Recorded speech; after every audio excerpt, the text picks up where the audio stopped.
উনি পরিশ্রম করে চলেছে। সেই অসুস্থ অবস্থা থাকা অবস্থাতেও আমাদের রাজশাহী মহানগর বিএনপির একটি সম্মেলন হচ্ছিল।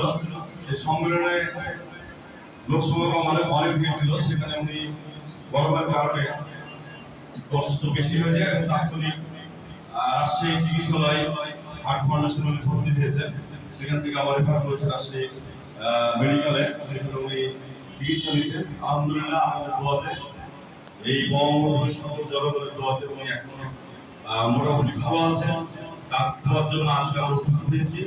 আজকে এই গণমাধ্যমে আমাদের সহযোগিতা করছে আমাদের সহযোগিতা সহকর্মী রেগুলার সন্তান অভাব জেলা যুব দলের সম্মানের জন্য আহ্বায়ক কাশিম মেম্বার আমাদের মাঝে প্রধান অতিথি উপস্থিত আছেন।